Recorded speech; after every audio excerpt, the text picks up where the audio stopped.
Hi guys, I hope you're having a fantastic day as usual. This is very important information I have to share, and it's important that you try your best to adhere to this. Now, the fact that you've been approved a study permit, and this is what is happening very often. People are getting approved way ahead of time because they applied early, right? Now, the fact that you've received an approval of your study permit or work permit, this doesn't mean you can come into the country more than 3 months ahead of when you're supposed to arrive.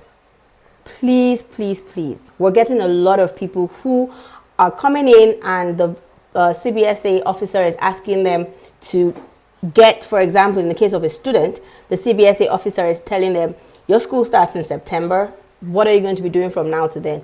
Go get an offer letter from another school, enroll in a summer program.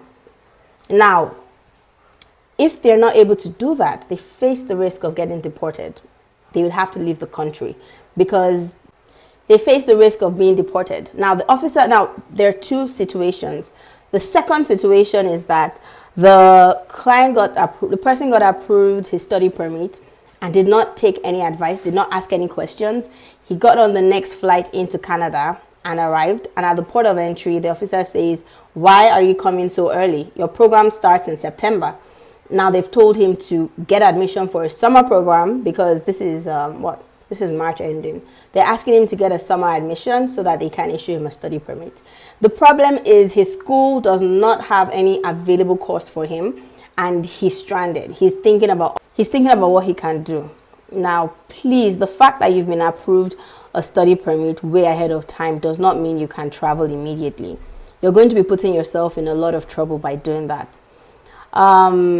The earliest time you can actually enter the country is about 3 months, maximum of 3 months to the resumption. But I know that during the COVID period, they were insisting that you come in at least 1 month. But it's fine if it's 3 months, but please, anything more than that, do not come. You have to have your plan. You have to seek advice, do your research. Don't just think that because you've been approved, you can come into the country. What are you going to be doing from now till then?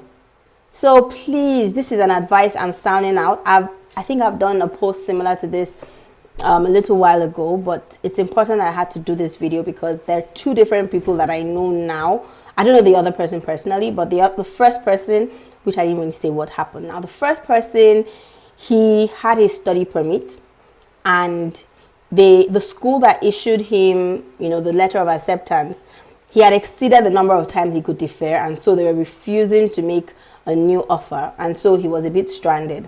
So they came to us because we're listed on the school's website as one of the representatives. So they came to us to assist with admission.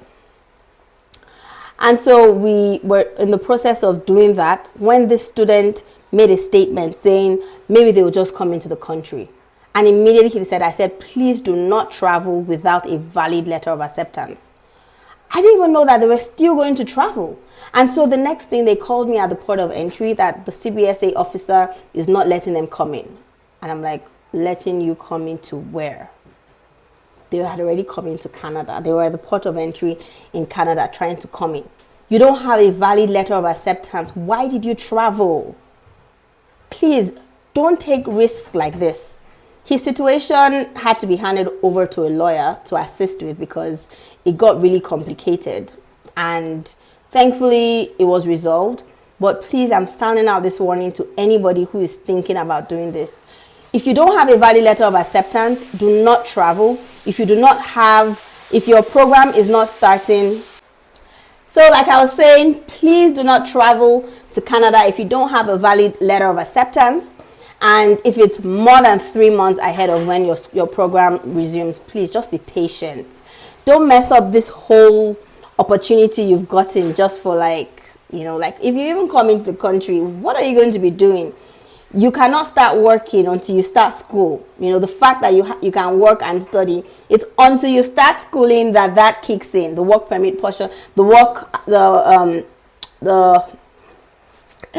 the opportunity to be able to work kicks in when you start studying. So if you're coming in so early, what are you going to be doing? How are you going to take care of your living expenses? These are things that people need to consider when they make decisions. And ask. If you have no one to ask, then ask an IRCC, ask a lawyer. don't just take rash decisions like that, because it can negatively impact your immigration history. So yeah, just needed to throw that out here because it's becoming rampant, and you know, I'm not hearing many people talking about this. So it's important you ask questions if you're not sure, you know. So please, if you know people in similar situations, share this video, let them know that they should not travel without a valid letter of acceptance, which happens very rarely, because if you have a study permit, you most likely will have a letter of acceptance. But in very rare cases, like one of the situations I mentioned, yeah, it does happen. And if you are to resume in September, please do not travel to the country in April. The earliest time that is a bit reasonable is like June, July, okay? And 1 month ahead, it's fine. But anything outside of that, please, you stand the risk of being asked to leave.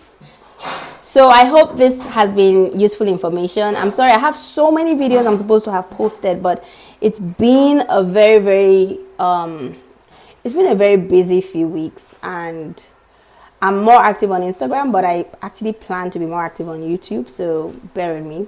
But I definitely try to put out very good content. Another news I'd like to share, I'm sure many people already saw this, right? So today IRCC had another amazing draw. Last week they had a fantastic draw.